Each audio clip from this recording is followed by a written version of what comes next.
တရားလုံးစားလောက်အောင်မကြော်ရရင်ကျွတ်တို့တအိမ်သားလုံးစားလောက်အောင်ကြော်လိုက်မယ်လေဟာအိမ်ကလူတွေကဘာဖြစ်နေလို့တော့အိမ်ကလူတွေလည်းမသက်ထားဘူးကိုင်းတဲ့ကြီးတဖြင့်တော်နဲ့ကျုံနဲ့လင်မယားနှစ်ယောက်တည်းစားလောက်အောင်ကြော်လိုက်မယ်မင်းကဘာယောဂရှိလို့တော့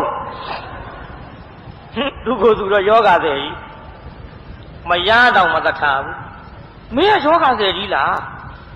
ကန်တထေးကြီးဒါဖြင့်တော်တယောက်စားတဲ့ကြော်တော့မယ်လေအေးဒီလိုလှုပ်စမ်းပါအေးတယောက်စားကြော်တာကိစ္စမျိုးအိမ်အောက်ထကြော်လို့မဖြစ်ဘူးကွာတထေးအိမ်ဆိုတော့လူဝင်လူတွေများတယ်မျက်နှာပြောင်တိုက်စားလို့လည်းမတော်ဘူးမဟုတ်လားဒါပတိမတော်လို့ကျွေးလည်းငါပစ္စည်းကုန်မှာအေးအောက်ထမကြော်နဲ့တကားတွေအကုန်ပိတ်ဘုံ9ဆင့်အမြင့်တက်ကြော်ကြစို့တထေးနှမျောလိုက်ပုံတော့အောက်ကတကားတွေပိတ်ပြီးတော့တက်သွားလိုက်တာဘုံ9ဆင့်အမြင့်ရောက်တော့တထေးကတော်ကြီးကပဒင်းပေါက်ဖွင့်နေဟေးဒါပါလို့မဟိုတော့တကားတစ်ပေါက်တော့ဖွင့်မှာပေါ့တော့ကြောင့်မိခိုးတွေနဲ့မဖွင့်နဲ့တထေးကြီးမဖွင့်လို့မဖြစ်ဘူးတော့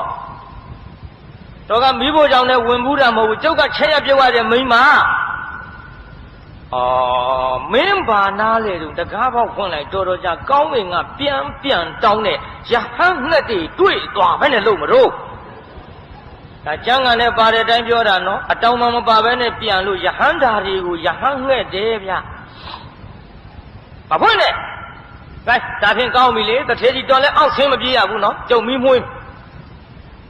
တထေးတော်ကမီးမတောက်အောင်တရားနာပြိတ္တာမီးခိုးတွေဥထုတ်လိုက်တော့တထေးကြီးမျက်ရည်ဝိုင်းဟာဟေးမပြေဘူးဖွင့်တပေါက်တော့ဖွင့်ဟေးတထေးတော်ကြီးတပေါက်တော့ဖွင့်တော့ကောက်ဖွင့်ဆိုဟိုကတကားပေါက်အကြီးကြီးသွားဖွင့်တော့ဟေးမဖွင့်နဲ့အဲ့ဒါကြီးကိုသေးလေးဖွင့်ဟာတထေးကြီးဒီအပေါက်ကြီးဖွင့်မှာအပေါက်ကြီးမဖွင့်နဲ့အပေါက်လေးဖွင့်ဆိုတော့တကားပေါက်သေးလေးအဖွင့်ခိုင်းပြီးမုံကြော်မလို့ဟန်အပြင်ပရိသတ်ကြီးကျွတ်တို့သုံးလောကထိုထားသဗ္ဗညုမြတ်စွာဘုရားကိုယ်တော်မြတ်ကြီးကလည်းရွှေညံတော်ကိုရကဖြန့်ကြည့်လို့ဒီကနေ့မစ္စရိယတထေးရဲ့နိဗ္ဗာန်ရနိုင်တဲ့ဥပနိယရှိမရှိကြည့်လို့ရှိတာကိုသိပါသဖြင့်ဟဲ့ခြေသားမောက်ကလားတာကိစ္စ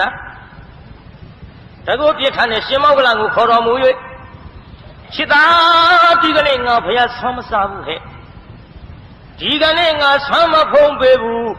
မစ္စရိယတထေးရဲ့မုံနဲ့ပဲဆွမ်းကိစ္စပြီးမဲ့ခြေသားမင်းအလူခံကြီးတော်ကျွတ်တို့ဖရာတော့ဒီကနေ့ဆွမ်းများငတ်မလားမသိဘူးဒီကလည်းနှမျောရတဲ့ဆက်တုံလို့ဖရာကလည်းဆုံးမစားဘူးဗျဒီမုံနဲ့ဆွမ်းကိစ္စပြီးမတဲ့ကဲတကောပြင်းထန်တဲ့ရှင်မောက်ကလန်ကြွလာရောပြုတ်သင်္ကန်းစာလေးလွန်းနဲ့သပိတ်ပိုက်ကောင်းငင်ကကြွလာတာမစ္စရိယတထေးမြင်လိုက်တော့ဟေးတထေးကတော်ကြီး